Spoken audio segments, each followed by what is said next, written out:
Hello everyone, welcome back to the channel. आज मैं लेकर आया हूं आपके लिए चेंज इन पीएसआर का पार्ट नंबर 2। पार्ट नंबर 1 हमने पहले डिस्कस किया था, जहां पर हमने रेशियो बेस्ड क्वेश्चंस और ट्रीटमेंट ऑफ गुडविल अच्छे से खत्म कर लिया था।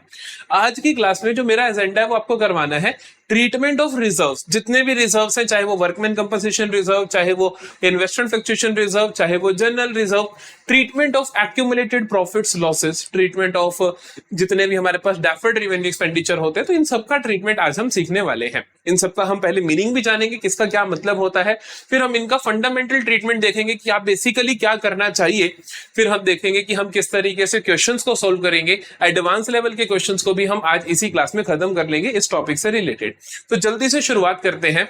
सबसे पहले हम सीखेंगे treatment of workman compensation reserve, कि ये वर्कमैन कंपनसेशन रिजर्व जो है उसका ट्रीटमेंट क्या होता है। ध्यान से सुनना कि वर्कमैन कंपनसेशन रिजर्व का मतलब क्या है। पहले तो देखो, नाम से समझ आता है वर्कमैन कंपनसेशन रिजर्व। वर्कमैन को, जो मेरी वर्कफोर्स है, उनको कंपनसेट करने के लिए जो मैंने पैसा सेट असाइड करा, कि कई बार एक्सीडेंट हो जाता है, कुछ भी हो जाता है, उसके लिए मैंने ये रखा हुआ है। तो that is my workman compensation reserve. ठीक है, अब हम बात करते हैं कि इसका ट्रीटमेंट क्या होगा। हर एक चीज की हम अकाउंटेंसी में एक मास्टर एंट्री सीखेंगे। ये मास्टर एंट्री आपको हेल्प करती है कोई भी केस आ जाए उसका वो करने के लिए। एक मास्टर एंट्री अगर आपको आती है तो आप कोई भी केस कर सकते हो। मास्टर एंट्री क्या कहती है? कहती है कि वर्कमैन कंपनसेशन रिजर्व को आप डेबिट करोगे eight the time of change in PSR, या मैं कहूं eight the time of reconstitution of partnership firm, कि चाहे वो चेंज इन पीएसआर हो, चाहे वो एडमिशन हो, चाहे वो रिटायरमेंट हो, चाहे वो डेथ हो। हम क्या करते हैं, अगर क्वेश्चन साइलेंट है तो हम पूरा का पूरा जो भी रिजर्व्स है, जो भी मतलब ऐसी चीजें हैं जो पार्टनर से बांटनी चाहिए, उनको हम बांट देते हैं। तो जितना भी रिजर्व है उसको खत्म कर देंगे। वर्कमैन कंपनसेशन रिजर्व मेरा दिख रहा होगा बैलेंस शीट की लायबिलिटी साइड में। ठीक है, ये बैलेंस शीट की लायबिलिटी साइड में दिख रहा होगा, क्योंकि बैलेंस शीट की लायबिलिटी का मतलब होता है इक्विटी एंड लायबिलिटी। जो मालिकों का पैसा है वो भी, और जो बाजार से उधार पे ले रखा है वो भी। तो ये इक्विटी का पार्ट है, मालिकों का पैसा है, क्योंकि आपने क्या किया होगा, जो प्रॉफिट हुआ होगा उसमें से कुछ पैसा सेट असाइड कर दिया होगा रिजर्व के लिए, बाकी मालिकों में बांट दिया होगा। ये असाइड में ना करते तब वो ये भी पैसा मालिकों में बांट देते हैं ना। तो ये बेसिकली क्या है, इक्विटी का पार्ट है, बैलेंस शीट की लायबिलिटी साइड में दिखता है। तो हम क्या करते हैं, जब eight the time of reconstitution इसको हम डेबिट कर देते हैं, क्योंकि जो भी चीज लायबिलिटी साइड में है वो क्रेडिट बैलेंस है, उसको आप डेबिट कर देते हो, आप उसको खत्म कर देते हो। हम क्या करते हैं, workman compensation reserve account debit to workman compensation claim account. जितना भी देखो, वर्कमैन जितना भी तुम्हारे पास रिजर्व पड़ा है वो यहां लिखोगे, उसमें से जितना क्लेम है उतना यहां ट्रांसफर कर दोगे, और बाकी सारा क्या कर दोगे, ओल्ड पार्टनर्स में बांट दोगे। अब सोचने की बात है, सर ओल्ड पार्टनर्स क्यों लिख रहे हो? मतलब कि पुराने पार्टनर्स की पुरानी रेशो में आप बांट दोगे। यहाँ पे कैपिटल की जगह करंट अकाउंट भी हो सकता है अगर फिक्स्ड कैपिटल अकाउंट है तो। ठीक है, ये क्या करते हो आप, जितने की जरूरत है उतना आप रख लो, बाकी पार्टनर से बांट दो। मैं हर एक आगे लिख देता हूं वर्कमैन कंपनसेशन रिजर्व। यहाँ पे आएगा आपके पास total amount appearing in balance sheet. जो भी बैलेंस शीट में अपीयर हो रहा है वो आप यहां लिखोगे। यहां पे आप क्या लिखोगे, जितना क्लेम रिक्वायर्ड है। वो कहते हैं कि मान लो मेरे पास रिजर्व तो बड़ा है 90,000 का, पता चलता है कि क्लेम तो सिर्फ 60,000 ही है, तो मैं 60,000 तो क्लेम में डाल के रख लूंगा और बाकी 30,000 पार्टनर से बांट दूंगा। तो क्या कहूंगा मैं, यहां पर अमाउंट ऑफ क्लेम मैं यहां पे लिख दूंगा, और बाकी जो भी बचा रेस्ट इज डिस्ट्रीब्यूटेड। किस रेशो में बांटोगे बेटा? पुरानी चीज को पुरानी रेशो में ही बांटा जाता है, पुराने पार्टनर्स में ही बांटा जाता है। मैं बार बार पुराने पार्टनर्स इसलिए बोल रहा हूं क्योंकि एडमिशन का क्वेश्चन आएगा तब भी आपको सेम बात याद रखनी है। तो आप पुराने पार्टनर्स में पुरानी रेशो में बांट दोगे, क्योंकि ये उन्हीं के हिस्से से बना हुआ रिजर्व है। समझ आ गई इसकी मास्टर एंट्री? चलो डिफरेंट केसेस देखते हैं। पहला केस कहता है आपको बैलेंस शीट की लायबिलिटी साइड में आपको वर्कमैन कंपनसेशन रिजर्व दिया गया है 60,000 का। क्वेश्चन कहता है A and B were sharing profit losses equally. Losses और प्रॉफिट्स को ये बराबर बांट रहे थे। They decided to share profits in 3:2 with effect from 1 April 2025। Okay, show the treatment of workman compensation reserve. तो ऊपर वाली बात हर क्वेश्चन में सेम रहेगी, नीचे वाली बदलती रहेगी। पहला कहता है there is no information given, कोई भी इंफॉर्मेशन नहीं बताई कि क्लेम है या नहीं। या फिर क्वेश्चन आपको बोल दे कि देयर इज नो क्लेम, दोनों का मतलब सेम होता है। Question is silent on workman compensation reserve, कि क्वेश्चन के अंदर नीचे एडजस्टमेंट में कुछ नहीं बता रखा कि वर्कमैन कंपनसेशन का क्लेम है या नहीं, तो आप मान के चलोगे कोई क्लेम नहीं है। अगर कोई क्लेम नहीं है, याद करो अपनी जनरल एंट्री, आपकी जनरल एंट्री का ट्रीटमेंट क्या था, हमने ट्रीटमेंट सीखा था कि हम ट्रीटमेंट करते हैं workman compensation reserve account debit, WCR account debit. Paper में आपको पूरा नाम लिखना है, जितना भी है उतना लिख दोगे, 60,000 है 60,000 लिख दो। To workman compensation claim account, जितना क्लेम है उतना डाल दो, कुछ नहीं है तो जीरो आएगा, तो जीरो आएगा तो इससे अच्छा ना ही लिखो, समझ गए। और बाकी क्या कर दो, पुराने पार्टनर से बांट दो, यही तो एंट्री थी। WCR to workman compensation claim to old partners. अब वहां पे क्लेम में जीरो है तो मत लिखो, पार्टनर से बांट दोगे, पार्टनर से बांटोगे तो to old partners capital account. Old बोले तो ए और बी ही ओल्ड है, ए और बी ही न्यू है, तो to A's capital account, to B's capital account. ये मैंने लिखवाया क्यों, फिर क्या शौक चढ़ा था मुझे, ये इसलिए लिखवाया मैंने ओल्ड पार्टनर, क्योंकि आप किस रेशो में बांटो, ये पहले बांटते थे इक्वली, अब 3:2, तो आप पुरानी रेशो में बांटोगे तो इक्वली इनके बीच में बांट दोगे, या 30,000 ए को दे दोगे, 30,000 आप बी को दे दोगे। समझ आती है बात, कोई प्रॉब्लम तो नहीं। अगला केस देखो इसी तरीके से, अगले में कहता है कि फिर से वर्कमैन कंपनसेशन रिजर्व आपको दे रखा है 60,000 का, A and B were sharing profits पहले इक्वली, अब उन्होंने 3:2 कर ली। अब इसने क्लेम बता दिया, कहता क्लेम है पड़ा 30,000 का। मास्टर एंट्री याद करो, मास्टर एंट्री मैंने क्या सिखाई तुम्हें, कि जितना क्लेम है उतना क्लेम में डाल दो, जितना क्लेम है उतना क्लेम में डाल दो। क्या करोगे आप, workman compensation reserve account debit, यहां तो पूरा अमाउंट लिखोगे, क्लेम में कितना डालोगे बेटा, जितना क्लेम है, क्लेम कितना है सर 30,000 है, 30,000 डाल दिया। बाकी पुराने पार्टनर्स की पुरानी रेशो में, मतलब ए और बी पुराने पार्टनर्स हैं, इनकी पुरानी रेशो क्या है, इक्वल, तो to A's capital account to B's capital account. कितना है आपके पास, बाकी रेस्ट ऑफ द जो 30,000 है वो आप बांट दोगे 1:1 में, इक्वल बांट दोगे, 15,000 15,000। समझ गए, ठीक है जी। अगला देखते हैं, अगले केस में कहता है, ये स्पेशल केस हो गया, यहाँ पे रिजर्व कितना बेटा 60,000, क्लेम कितना है 90,000। अब क्या करोगे, मैंने किसी चीज के लिए गुल्लक में पैसे जोड़े थे 60,000, खर्चा आ गया 90,000 का। एक बात बताओ, जब तुम्हारे पास बच रहा था कि तुमने 60,000 इकट्ठे किए, खर्चा आया 40 का, तो बाकी 20 पार्टनर से बांट दिए, तो पार्टनर से ले लोगे। अब क्या करते हो कि आप पार्टनर से ले लोगे, तो एंट्री क्या होगी देखो, पहले तो अभी सारे का सारा रिजर्व क्लेम में डालो, आप एंट्री करोगे workman compensation reserve account debit 60,000, claim में 90,000 चाहिए, तो to workman compensation claim account, यहां कितना चाहिए 90,000, तो ये 30,000 डिफरेंस कहां से आएगा, एंट्री ऐसे तो नहीं कर सकते, एंट्री में total debit total credit same होना चाहिए, तो 30,000 आप यहां पे क्या लिखोगे, रीवैल्यूएशन अकाउंट को आप डेबिट कर दोगे। क्या कर दोगे आप, रीवैल्यूएशन अकाउंट को आप डेबिट कर दोगे। रीवैल्यूएशन अकाउंट के ऊपर नेक्स्ट क्लास मेरी पूरी रीवैल्यूएशन अकाउंट पे होगी, लेकिन अभी के लिए आप इतना सीख जाओ कि हम रीवैल्यूएशन को डेबिट कर रहे हैं, इसका मतलब ये पैसा हम पार्टनर से ले लेंगे, तो हम रीवैल्यूएशन को डेबिट करते हैं 30,000 से, और अगली एंट्री में हम यही करेंगे, रीवैल्यूएशन को राइट ऑफ कर देंगे पार्टनर्स कैपिटल से, कि जब फालतू बच रहा था तो तुम पार्टनर्स की कैपिटल को क्रेडिट कर रहे थे, अब खुट रहा है, कम हो रहा है, तो पार्टनर्स की कैपिटल को डेबिट कर दोगे। अगली एंट्री हम करते हैं A's capital account debit, B's capital account debit to revaluation account. इस रीवैल्यूएशन को तुमने यहां से क्या कर दिया, बेसिकली राइट ऑफ कर दिया, तो रीवैल्यूएशन को राइट ऑफ करोगे। कितना रीवैल्यूएशन में डाला तुमने, 30,000 डाला, 30,000 लिख दो, इक्वली 15,000। समझ आ गई बात, अगर कम पड़ा तो पार्टनर्स भुगतेंगे, ज्यादा हुआ तो पार्टनर्स को मिल जाएगा। ये हो गया हमारा पास वर्कमैन कंपनसेशन रिजर्व। कोई प्रॉब्लम है किसी भी ट्रीटमेंट तो आप कमेंट सेक्शन में टाइम को मेंशन करके बता सकते हो। सेम रिपीट आ गया, अच्छा ठीक है, इतने ही केस होने से इससे अच्छा केस बनेगा ही नहीं। अगला आता है मेरे पास treatment of investment fluctuation reserve. Investment fluctuation reserve का क्या ट्रीटमेंट है, पहले फिर से मतलब समझोगे आप, क्योंकि आप पहली बार पढ़ रहे हो, जब आप क्लास 12 में आते हो आपने ये वर्ड पहले नहीं सुने होते। इन्वेस्टमेंट फ्लक्चुएशन रिजर्व नाम से समझ आना चाहिए, इन्वेस्टमेंट जो तुमने करी है उसके अंदर अगर फ्लक्चुएशन आता है, मतलब उसकी वैल्यू कम ज्यादा होती है, तो उससे डील करने के लिए आप क्या करते हो, एक रिजर्व बना देते हो। कि मैंने 1 लाख रुपए का इन्वेस्ट कर रखा था, अब स्टॉक मार्केट में कर रखा है, मार्केट के अंदर शेयर्स के प्राइस तो रोज कम ज्यादा हो रहे हैं, तो अब वो फ्लक्चुएशन से डील करने के लिए मैं एक रिजर्व बना के रखता हूं जिसका नाम है investment fluctuation reserve. Investment fluctuation reserve का ट्रीटमेंट क्या होता है?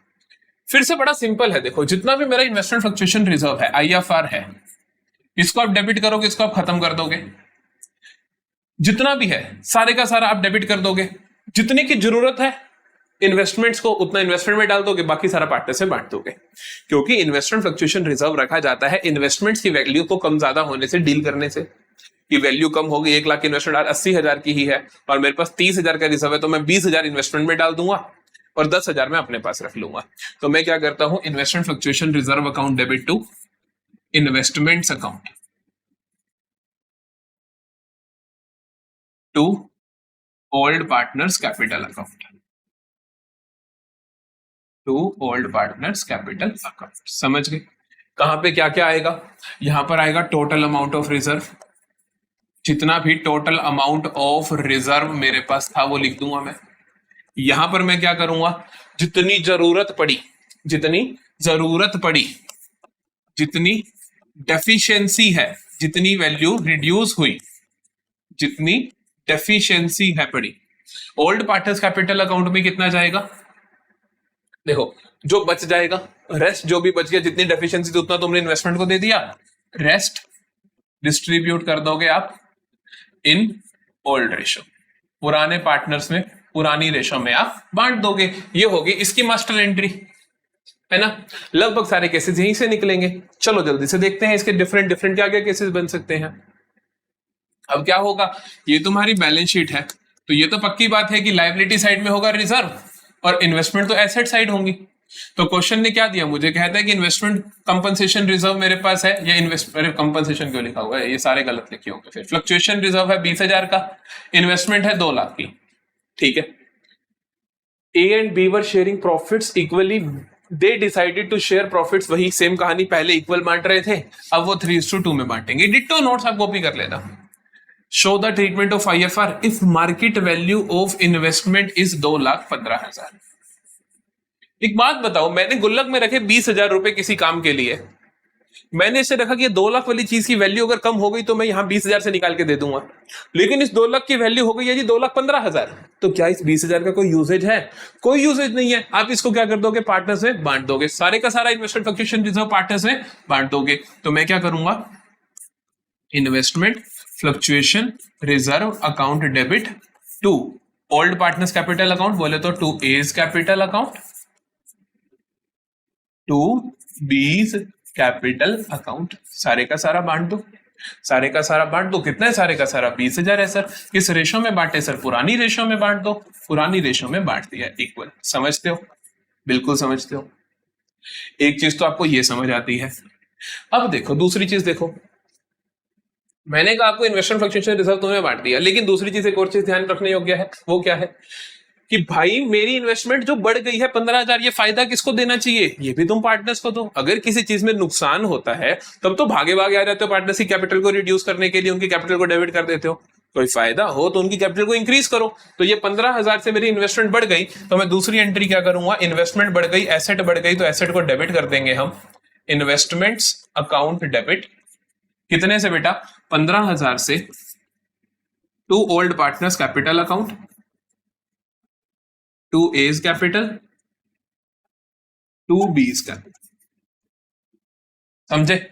कितना? बराबर बराबर 7500, 7500। आई बात समझ?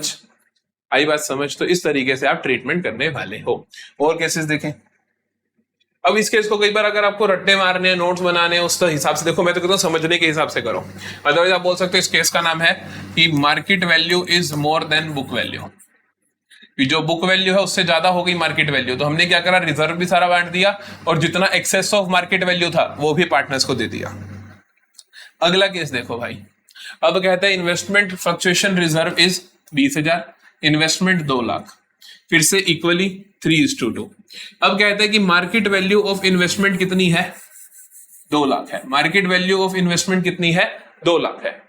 तो बेसिकली जो इन्वेस्टमेंट की बुक वैल्यू है वही मार्केट वैल्यू है। मैंने गुल्लक में 20,000 रखे 2 लाख वाली चीज के लिए, कि इसके अंदर कुछ खुटता हुआ तो मैं दे दूंगा, लेकिन कुछ खुटा ही नहीं, 2 लाख का 2 लाख ही पड़ा है तो मैं कुछ भी नहीं दूंगा, तो मैं ये 20,000 क्या हो गया, मेरा फ्री रिजर्व हो गया, सारे का सारा पार्टनर से बांट दो। तो एंट्री क्या करोगे आप, investment fluctuation reserve account debit to A's capital account to B's capital account. Investment fluctuation reserve कितना है तुम्हारे पास, 20,000 का, ए और बी में बांट दोगे तो 10,000 मिलेगा ए को और 10,000 मिलेगा बी को, समझ गए, इक्वली बांट दोगे। इन्वेस्टमेंट की कुछ वैल्यू इंक्रीज ही नहीं हुई, अगर इंक्रीज होती तो वो भी बांट देते। ये केस कौन सा हुआ आपका, market value is equal to book value. जब मार्केट वैल्यू और बुक वैल्यू बराबर होते हैं तो इन्वेस्टमेंट फ्लक्चुएशन रिजर्व आपका सारे का सारा फ्री रह जाता है, सारे का सारा तुम पार्टनर्स की ओल्ड रेशो में बांट देते हो। अगला देखो इसी बात पे, अब कहते हैं इन्वेस्टमेंट की वैल्यू थी बुक में फिर से 2 लाख की, रिजर्व 20,000 का, इक्वली 3:2, मार्केट वैल्यू क्या हो गई, market value of investment is 1,90,000, market value reduce हो गई। गुल्लक में 20,000 जिसलिए डाले थे उसकी जरूरत आन पड़ी है, उसकी जरूरत आ गई है, तो अब क्या करोगे, 20,000 में से 10,000 इन्वेस्टमेंट में डाल दोगे, बाकी जो 10,000 बचा वो पार्टनर से बांट दोगे। क्या एंट्री होगी, investment fluctuation reserve account debit, कितना है बेटा, 20,000 है, बिल्कुल है सर। 10,000 क्या करोगे तुम, इन्वेस्टमेंट में डालोगे क्योंकि इन्वेस्टमेंट की वैल्यू तो रिड्यूस हो गई है, टू इन्वेस्टमेंट अकाउंट 10,000, बाकी 10,000 क्या करोगे, पार्टनर्स में बांट दोगे, तो to A's capital account to B's capital account, है ना, है ना। 10,000 को बांट दोगे दोनों में 5,000, ये लो जी 5,000 इसको दे दिया, 5,000 इसको दे दिया, इक्वल बांटा। नई रेशो में क्यों नहीं बांटा, पुरानी में क्यों बांटा, नई रेशो में क्यों बांटा, पुरानी में क्यों नहीं बांटा, जल्दी से कमेंट सेक्शन में बता दो, है ना। चलो अगला देखो, अब क्या हुआ, मैंने गुल्लक में डाले 20,000 कि ये 2 लाख वाली चीज कम ज्यादा हो जाए तो डील कर लूंगा, 2 लाख वाली चीज हो गई 1,70,000 की, 20,000 से काम नहीं चलेगा, नहीं चलेगा तो क्या करोगे आप, मैंने आपको बोला था अगर नुकसान भरना पड़े तो कौन भरेगा, पार्टनर भरेंगे। कैसे भरेंगे, पहले रिवैल्यूएशन को डेबिट कर देना, बाद में राइट ऑफ कर लेना, जैसे वर्कमैन कंपोजिशन में किया। नुकसान के केस में पहले रिवैल्यूएशन को डेबिट कर देना, फिर पार्टनर से राइट ऑफ कर देना। करके देखें भैया, पहली एंट्री क्या होगी, investment fluctuation reserve account debit 20,000 का, या 20,000 से ऊपर तो नहीं है ना, हालांकि इन्वेस्टमेंट को जरूरत 30,000 की है, बट तुम्हारा रिजर्व जब 20 का है तो 20 ही दोगे ना, तो 10,000 कहां से दोगे, 10,000 देंगे सर रिवैल्यूएशन अकाउंट से, रिवैल्यूएशन अकाउंट डेबिट, समझते हो, to investments account. Investments account में कितना जाएगा तुम्हारा, 30,000 जाएगा, है ना।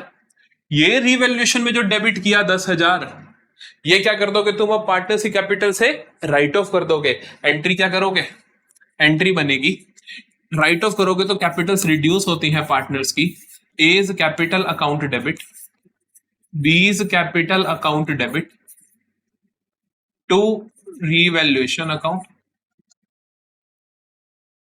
इसको तुम राइट ऑफ कर दोगे। कितना है बेटा, 10,000 का, इक्वल इक्वल करोगे तो 5,000 5,000। समझ आई बात, जल्दी से बता दो, समझ आई। इन्वेस्टमेंट फ्लक्चुएशन रिजर्व क्लियर है, वर्कमैन कंपनसेशन रिजर्व क्लियर है, कोई भी प्रॉब्लम नहीं होनी चाहिए। अब देखते हैं कलेक्टिवली इनका treatment of accumulated profits, losses, general reserve, specific reserve का तुम जान चुके हो, स्पेसिफिक रिजर्व के अंदर वर्कमैन कंपनसेशन और इन्वेस्टमेंट फ्लक्चुएशन ही आते हैं, डेफर्ड रेवेन्यू एक्सपेंडिचर्स। देखो मैं तुम्हें ना जब भी क्वेश्चंस करवाऊंगा मैं बोलूंगा कि 6 चीजें ध्यान रखना, मैं हमेशा बोलूंगा 6 चीजें ध्यान रखना। बैलेंस शीट के अंदर अगर 6 चीजें दी हुई तो उनका ध्यान रखना है। वो 6 कौन कौन सी हैं, ये होता है तुम्हारा एसेट साइड और ये होता है तुम्हारा लायबिलिटी साइड। जल्दी से देख लो वो 6 चीजें कौन सी है। एसेट में होता है आपके पास डेफर्ड रेवेन्यू एक्सपेंडिचर, गुडविल, या फिर होता है आपके पास P&L का debit balance, that is accumulated loss. इधर तुम्हारे पास क्या हो सकता है, general reserve, specific reserve, P&L का क्रेडिट बैलेंस। इन 6 आइटम्स का ट्रीटमेंट हमें सबसे पहले करना होता है और वही मैं तुम्हें सिखा भी रहा हूं। ठीक है। ये एसेट की जो तीन चीजें होती हैं, ये लॉस नेचर होता है इनका। इनका नेचर क्या होता है बेटा? लॉस नेचर होता है। अगर ये पार्टनरशिप बढ़ती है तो पार्टनरशिप कैपिटल को रिड्यूस करती है, क्योंकि डेफर्ड रेवेन्यू एक्सपेंडिचर का मतलब होता है ऐसा खर्चा जिसको मैंने अभी तक राइट ऑफ नहीं करा। तो अब कर दो भाई, करोगे तो लॉस हो जाएगा, तो पार्टनरशिप कैपिटल डेबिट हो जाएगी। गुडविल, ऑलरेडी अपीयरिंग गुडविल है, ये वैल्यूड गुडविल नहीं है, क्योंकि बैलेंस शीट के अंदर दिख रही है तो ऑलरेडी अपीयरिंग गुडविल है। इसको हमेशा राइट ऑफ ही करते हो तुम, पार्टनर कैपिटल डेबिट करके। P&L का डेबिट बैलेंस मतलब एक्यूमुलेटेड लॉस, ये भी आप क्या करते हो? पार्टनर से राइट ऑफ करते हो। ये तीनों लॉस नेचर है, ये तीनों क्या है? प्रॉफिट नेचर है। ये तीनों पार्टनर से बटने वाली चीजें होती हैं, इनको आप बांटते होते हो। जनरल रिजर्व है तो पार्टनर से बांट दो, कैपिटल बढ़ जाएगी। स्पेसिफिक रिजर्व, एसपी लिख दिया, स्पेसिफिक रिजर्व है तो पार्टनर से बांट दो, कैपिटल बढ़ जाएगी। P&L क्रेडिट बैलेंस पार्टनर से बांट। अब इन 6 आइटम्स के ट्रीटमेंट सुन लो। 2 तरीकों से ट्रीटमेंट होते हैं, सिर्फ एक तरीके से नहीं होते, इसीलिए मैं आपको बहुत अच्छे से सिखाने वाला हूं। बहुत ध्यान से सुनना आगे की बात। गुडविल तो है ना जो आपकी, ये जो अगर आपकी बैलेंस शीट में दी हुई है, इसका ट्रीटमेंट हमेशा सेम रहता है, ऑलवेज रिटर्न ऑफ। इसको हमेशा हमेशा आप राइट ऑफ करते हो, इसके लिए आपके पास कोई चॉइस नहीं है।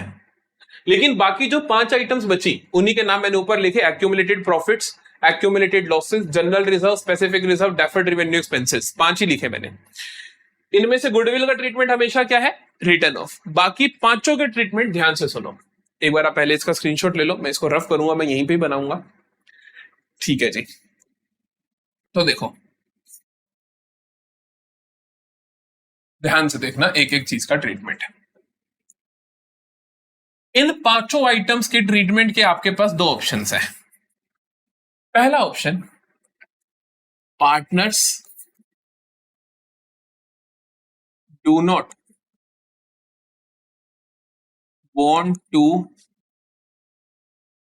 record these items in new firm। Partners in चीजों को अपनी नई फर्म में रिकॉर्ड नहीं करना चाहते हैं। रिकॉर्ड नहीं करना चाहते हैं का मतलब क्या होता है? या तो वो क्वेश्चन इस तरीके से पुट करेगा, या क्वेश्चन इस तरीके से पुट करेगा, या फिर मैं कह दूं कि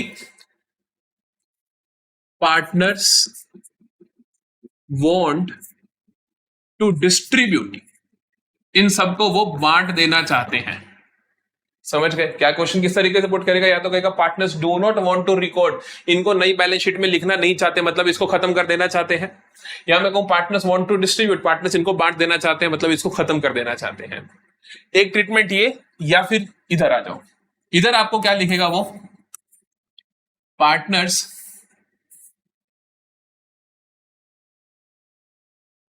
want to record these items in new firm। Partners चाहते हैं अपनी नई फर्म में इन सभी आइटम्स को एज इट इज लिखना। या क्वेश्चन आपको क्या बोल दे, partners do not want to distribute, partners नहीं चाहते इन आइटम्स को डिस्ट्रीब्यूट करना। Partners do not want to distribute, partners इनको डिस्ट्रीब्यूट करना नहीं चाहते हैं। अब दोनों ही केसेस का मतलब समझ लो। ये वाला यहां ध्यान रखना, एक और चीज इसके आगे लिख देता हूं, इफ क्वेश्चन इज साइलेंट। अगर क्वेश्चन साइलेंट हो तब भी ये यूज करना है, इफ क्वेश्चन इज साइलेंट। अगर क्वेश्चन साइलेंट है तो ऑटोमेटिकली आपको समझना है कि हमें इन सभी आइटम्स को पार्टनर से बांट देना है। अगर क्वेश्चन साइलेंट है तो आपको क्या समझना है, इन सभी आइटम्स को मैंने क्या कर देना है, पार्टनर से बांट देना है। लेकिन क्वेश्चन अगर स्पेसिफिकली बोलता है कि हम इन चीजों को रिकॉर्ड करना चाहते हैं, या बोलता है कि हम इनको बांटना नहीं चाहते हैं, हम चाहते हैं कि as it is balance sheet में अपीयर होते रहे, नई फर्म में भी दिखती रहे, या कहते partners want to carry forward these items, एक ही मतलब है कि वांट टू रिकॉर्ड या कैरी फॉरवर्ड करना चाहते हैं, एक ही बात है। क्या फर्क आएगा, क्या फर्क आएगा अकाउंटिंग ट्रीटमेंट्स में? देखो, अगर पार्टनर चाहते हैं बांट दो तो बिल्कुल सही है भैया, बांट दो। बांट दो मतलब कि जो भी तुम्हारे प्रॉफिट की चीजें हैं वो बांटोगे तो पार्टनरशिप कैपिटल इंक्रीज होंगी, अगर नुकसान की चीजें बांटोगे तो पार्टनरशिप कैपिटल रिड्यूस होंगी। जैसे कि ट्रीटमेंट देखो इसका, मैं कहता हूं general reserve, specific reserve. Specific reserve का सिर्फ फ्री पोर्शन है ना, जितने का क्लेम है उतना तो वहां चला जाएगा, फ्री पोर्शन। या फिर P&L का क्रेडिट बैलेंस, या मैं कहूं कि एक्यूमुलेटेड प्रॉफिट्स, ये तीनों को आप डेबिट करोगे, है ना। ये पार्टनर्स में बांटोगे तो ये डेबिट होंगे और पार्टनर्स की कैपिटल इंक्रीज होंगी तो वो पार्टनर्स क्रेडिट होंगे। तो to old partners capital account. समझते हो? जब भी मैं कैपिटल लिख रहा हूं बेटा, इतना आपको हमेशा समझना है कि यहां पे करंट भी आ सकता है depending upon capital account fixed है या फ्लक्चुएटिंग है। ये तो हो गई सारी प्रॉफिट आइटम्स का ट्रीटमेंट। जितनी भी प्रॉफिट वाली आइटम्स हैं उनका ट्रीटमेंट हो गया। जितनी भी लॉस वाली आइटम्स हैं उनका ट्रीटमेंट उलट जाएगा, क्योंकि वो जब बटेंगी तो पार्टनर्स की कैपिटल रिड्यूस होंगी तो पार्टनर्स कैपिटल डेबिट करोगे टू जितनी भी लॉस की आइटम्स है आप वो लिखोगे। तो हम थोड़ी जगह बना लेते हैं पहले। हाँ, लॉस की आइटम जब भी बांटोगे तो आप क्या क्या लॉस की आइटम्स है इसके अंदर आपके पास, पहले तो आप old partners capital account debit कर दो। Old partners capital account debit to deferred revenue expenditure to accumulated losses. ठीक है जी, ये लॉस की आइटम्स को आप बांट दोगे। अगर लॉस है तो आप इनको राइट ऑफ कर दोगे। समझ आता है? इफ क्वेश्चन इज साइलेंट या क्वेश्चन कहता है बांट दो चीजों को, या क्वेश्चन पार्टनर्स रिकॉर्ड नहीं करना चाहते इन चीजों को नई बैलेंस शीट में, तो आप ये ट्रीटमेंट कर दोगे। जो प्रॉफिट की चीजें हैं पार्टनर्स कैपिटल में क्रेडिट कर दोगे, जो नुकसान की चीजें हैं पार्टनर्स कैपिटल को डेबिट कर दोगे। लेकिन अगर क्वेश्चन कहता है कि हम डिस्ट्रीब्यूट नहीं करना चाहते हैं, हम चाहते हैं इनको एज इट इज दिखाना, हम चाहते हैं कैरी फॉरवर्ड करना, तो आप क्या करोगे? Step one, accounting treatment. Step one, सबसे पहला काम क्या करोगे आप निकालोगे, कैलकुलेट करोगे नेट इफेक्ट। क्या करोगे? कैलकुलेट करोगे बेटा नेट इफेक्ट। नेट इफेक्ट का मतलब है आप देखोगे इन जितनी भी चीजें हैं इनका नेट इफेक्ट क्या आ रहा है। नेट इफेक्ट कैसे निकलेगा?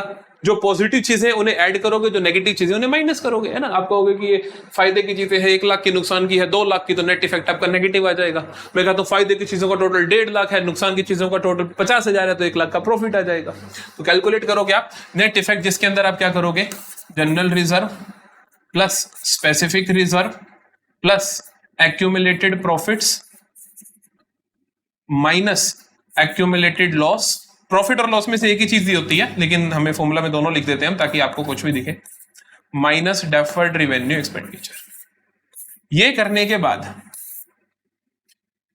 अगर तुम्हारा आंसर आता है पॉजिटिव, अगर आंसर आता है पॉजिटिव या आंसर आएगा नेगेटिव, है ना भाई, कि या तो पॉजिटिव चीजें ज्यादा होंगी नेगेटिव कम होंगी, या नेगेटिव ज्यादा होंगी पॉजिटिव कम होंगी।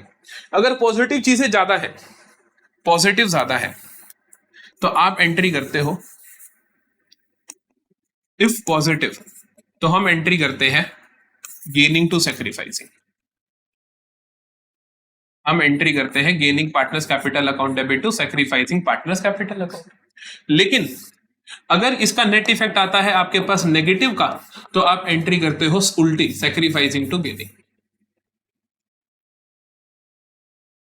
Sacrificing to gaining. लॉजिक समझाने के लिए 1 सेकंड लूंगा मैं, आप आराम से समझना। अगर पॉजिटिव बैलेंस है इसका मतलब फायदे की चीजें ज्यादा है और नुकसान की कम है, मतलब टोटल कुल फायदा है। अगर कुल फायदा है तो इसका मतलब जो गेन कर रहा है पार्टनर, गेनिंग का मतलब होता है जो रेशो में जो प्रॉफिट शेयर गेन कर रहा है उसको कल को फायदा होगा, क्योंकि प्रॉफिट की चीजें ज्यादा है बिजनेस के अंदर, तो उसको कल को फायदा होगा change, profit sharing ratio change होने के बाद, क्योंकि उसकी रेशो बढ़ रही है। तो वो आज ही कंपनसेट करेगा, इसलिए वो कंपनसेट करता है तो उसकी कैपिटल को आप डेबिट कर देते हो और जो सेक्रीफाइस कर रहा है उसको क्रेडिट कर देते हो। लेकिन अगर घाटा है, अगर लॉस है, नेट इफेक्ट नेगेटिव है, तो इसका मतलब जो पार्टनर गेन कर रहा है, जिसकी रेशो बढ़ रही है, उसको कल को ज्यादा नुकसान उठाना पड़ेगा, क्योंकि बिजनेस में नुकसान ज्यादा है। तो वो कहता है मेरे को आज ही कंपनसेट करो, तो सैक्रिफाइसिंग पार्टनर उसको कंपनसेट करता है। Sacrificing partner capital account debit to gaining partners capital account. समझ आया? पूरे का पूरा ट्रीटमेंट इस बोर्ड पे लिखा हुआ है। Take a screenshot, write down in your notes, बहुत अच्छे से एक एक चीज को लिख लो। और इसके अलावा क्वेश्चन कहीं से भी नहीं बनेगा, मैं लिख के दे सकता हूं तुम्हें। ठीक है जी, अब जल्दी से 3 क्वेश्चंस बहुत अच्छे से हम प्रैक्टिस करेंगे और फिर हमें सब कुछ समझ आ जाएगा। पहला सवाल देखते हैं। तो क्वेश्चन हमें क्या कहता है, देखो question is Tanya, Harsh and Neil were partners in a firm sharing profits and losses in the ratio of 3:1 with effect from 1 April 2025 they decided to share profits in the ratio of 4:3:3। At that date the following were found on the liability side of balance sheet. कहते हैं ये सब चीजें हमें balance sheet की liability side में मिलती है। क्या क्या है? जनरल रिजर्व मिलता है, इन्वेस्टमेंट फ्लक्चुएशन रिजर्व मिलता है 12,000 का। उसके अंदर फिर आगे बता रखा है, डिटेलिंग दे रखी है कि investments were valued at 4,88,000, book value जबकि इतनी है। ठीक है। प्रॉफिट एंड लॉस अकाउंट आपको क्रेडिट बैलेंस दे रखा है, डेफर्ड एडवर्टीजमेंट एक्सपेंस दे रखा है, pass necessary journal entries to treat them. सवाल ने कुछ नहीं बोला कि डिस्ट्रीब्यूट करना चाहते हो या नहीं, पार्टनर्स वही वैल्यूज रिकॉर्ड करना, कैरी फॉरवर्ड करना चाहते हैं या नहीं। तो आप क्या मान के चलोगे कि पार्टनर्स डिस्ट्रीब्यूट करना चाहते हैं, आप सब कुछ बांट दोगे।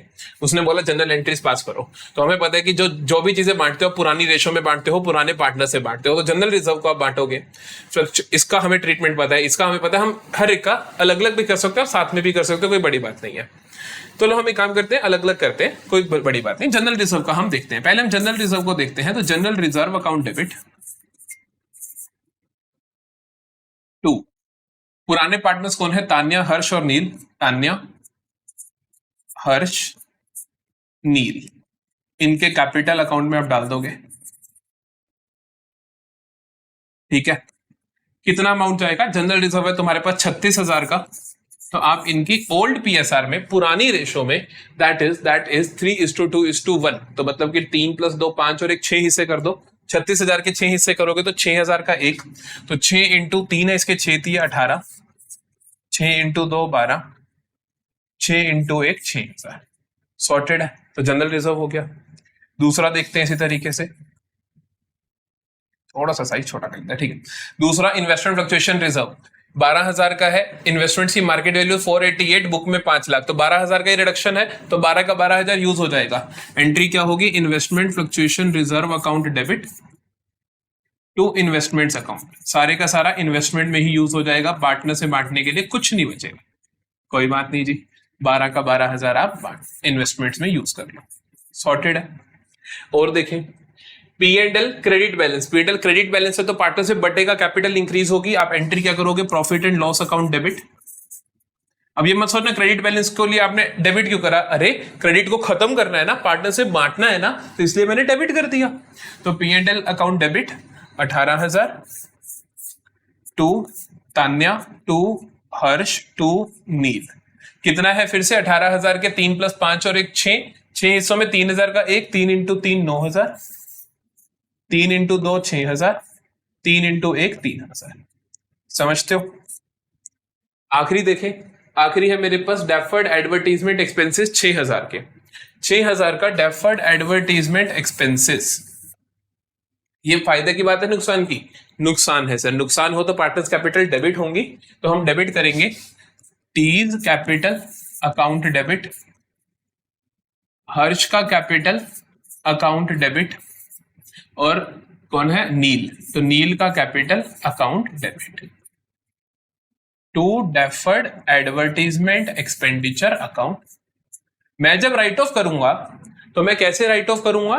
मैं 6,000 को ओल्ड पीएसआर में 3 2 1, तो 3,000 2,000 और 1,000, 3,000 2,000 1,000, और ये आ गया मेरे पास 6,000।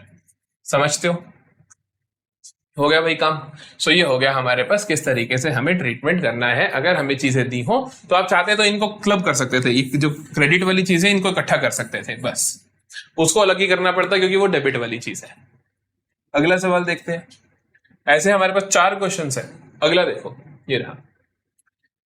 Rohit, Aman and Deepak are partners in a firm sharing profits and losses in the ratio of 4:3:3.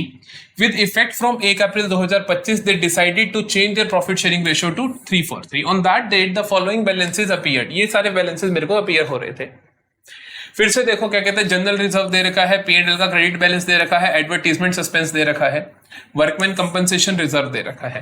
तो ये 3 प्रॉफिट की चीजें दे रखी है, ये एक लॉस की चीज दे रखी है, और goodwill of the firm is valued at, ये भी दे रखा है। अब ये मैंने इसलिए डाला ताकि थोड़ा सा एडवांस हो जाए क्वेश्चन। अब उनका तो तुम्हें पता ही है, अब आगे पढ़ लेते हैं। The partners decided that accumulated profit losses goodwill should not appear in the new balance sheet. ये क्या है? Goodwill not appear in the new balance sheet. अच्छा, ये वैल्यू डेट नहीं आना था, फिर ये अपीयर आएगा। ये क्वेश्चन में मिसप्रिंटिंग है, अपीयर्स। ये ऑलरेडी अपियरिंग गुडविल है, ठीक है, ये क्या है आपकी ऑलरेडी अपियरिंग गुडविल है, ये वैल्यूड नहीं आएगा, ये गलत लिखा हुआ है।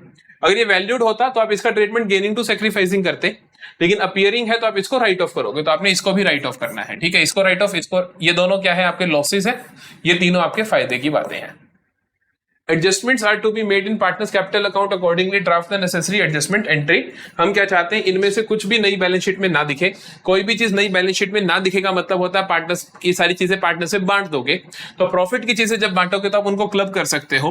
आप कह सकते हो जनरल रिजर्व अकाउंट डेबिट कितना है 60,000। अगला क्या है आपके पास P and L account debit, P and L account debit कितना दे रखा है तुम्हें 30,000। फिर है तुम्हारे पास वर्कमैन कंपनसेशन रिजर्व, तो workman compensation reserve account debit, इसके अगेंस्ट कोई भी क्लेम नहीं है तो सारे का सारा पार्टनर से बटेगा 15,000। To old partners capital account, to Rohit, to Aman, to Deepak, ठीक है जी।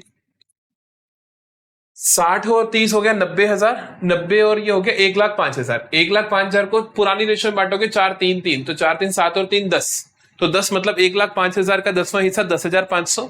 10,500 इंटू 4 कितना हो जाएगा मेरे पास 42,000। 10,500 इंटू 3 कितना हो जाएगा मेरे पास 31,500। 31,500 है ना, टोटल करके देख लेना, सही आपके पास आ रहा है 1,05,000। इसी तरीके से लॉसेस की चीजें जैसे कि गुडविल को राइट ऑफ करना है और एडवर्टीजमेंट को, इनको भी आप क्लब कर सकते हो।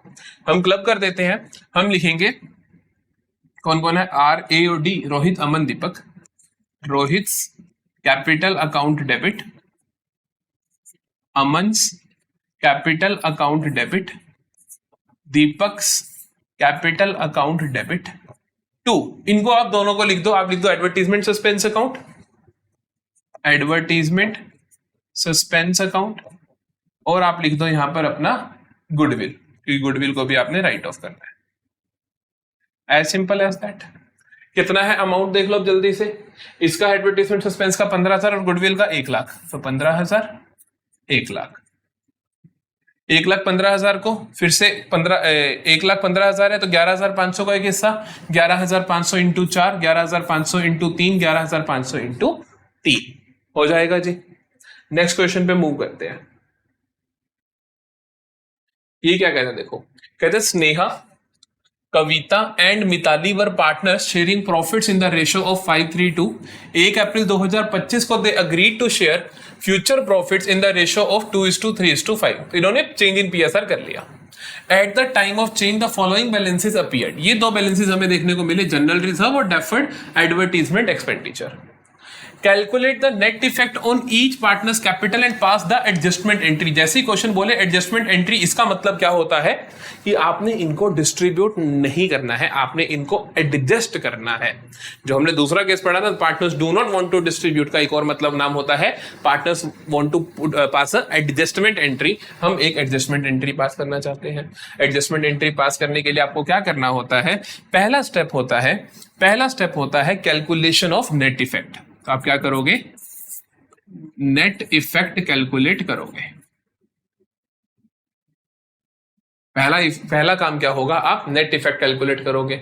सर जी नेट इफेक्ट कैसे निकलेगा, नेट इफेक्ट निकलता है पॉजिटिव चीजें, आप नेट इफेक्ट निकालोगे जनरल रिजर्व 30,000, इसमें से माइनस कर दोगे आप डेफर्ड एडवर्टीजमेंट एक्सपेंडिचर 10,000, तो ये आ गया आपके पास 20,000। समझ गए? तो ये 20,000 क्या है नेट इफेक्ट। नेट इफेक्ट अगर पॉजिटिव आता है तो एंट्री क्या होती है, गेनिंग टू सैक्रिफाइसिंग। पॉजिटिव आया तो एंट्री होगी गेनिंग टू सैक्रिफाइसिंग। देखें कौन गेन कर रहा है, कौन सैक्रिफाइस कर रहा है, निकाल लेते हैं। हम जल्दी से देखते हैं स्नेहा का नया शेयर कितना है। सर नया शेयर है 2/10, माइनस कर देते हैं पुराना कितना है 5/10, तो ये आया -3/10। इसका मतलब ये क्या कर रही है, सैक्रिफाइस कर रही है, क्योंकि नया पुराने से कम है, तो मतलब आपने सैक्रिफाइस किया है। इसी तरीके से हम देखते हैं कविता का नया कितना है 3/10, पुराना कितना है वो भी 3/10 है ना, वो भी 3/10 तो 0। इसी तरीके से मिताली का देखते हैं, नया कितना है 5/10, पुराना कितना है 2/10, तो ये आ गया मेरे पास 3/10। इसका क्या है? गेन। एंट्री क्या करनी है? Gainer to sacrificer. एंट्री क्या करोगे? Gainer to sacrificer. अब ये ध्यान रखना, ये नहीं कि गेनर टू सेक्रीफाइजर और 20,000 कर दो। गेन किसने किया? पहले तो देखो, एम ने किया, मिताली ने, तो एंट्री करोगे एम्स कैपिटल या current account debit to Sneha's capital account, है ना। अब बात आती है कितना, क्या 20 का 20,000 लिख दे? बिल्कुल नहीं, जितना गेन या जितना सेक्रीफाइस करा उतना ही लिखोगे। तो इसका 3/10 निकालोगे। 3/10 ऑफ 20,000 क्या होगा? 20,000 का 10वां हिस्सा 2,000, 2,000 इंटू 3 6,000। तो अमाउंट आएगा आपके पास यहाँ पे 6,000। समझते हो बात को? तो मतलब कि अगर नेट इफेक्ट पॉजिटिव आया तो एंट्री होगी गेनर टू सेक्रीफाइसिंग। आखिरी क्वेश्चन करते हैं जो इसका अपोजिट होगा। आखिरी क्वेश्चन करते हैं जल्दी से।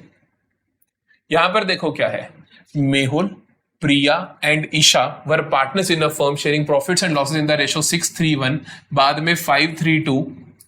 जनरल रिजर्व 40,000, P&L का debit balance 40,000, deferred advertisement expense 10,000। यहां भी same, agree to adjust all the balances through capital accounts considering their change in future benefit.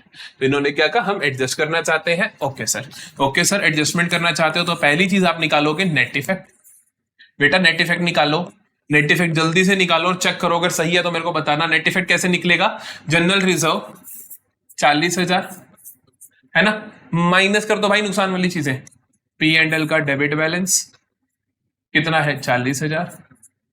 Okay, minus कर दो deferred advertisement expenditure 10,000। Net effect क्या आ रहा है आपके पास? Negative 10,000।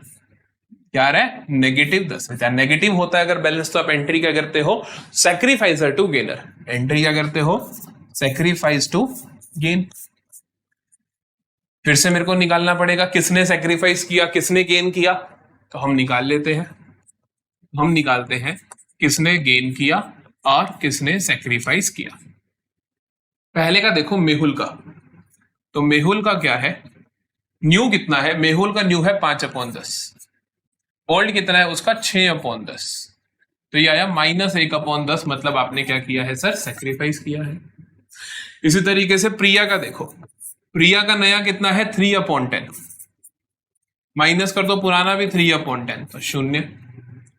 तीसरा ईशा, ईशा का नया कितना है? 2/10। पुराना कितना है ईशा का? 1/10। तो भैया 1/10 आपने क्या किया है? गेन किया है। अब एंट्री गेन टू सेक्रीफाइस नहीं होगी क्योंकि नेगेटिव बैलेंस आया है। तो जनरल एंट्री क्या होगी? जनरल एंट्री होगी सेक्रीफाइसर टू गेनर। सेक्रीफाइस कौन कर रहा है? सेक्रीफाइस मेहुल, मेहुल ही है ना।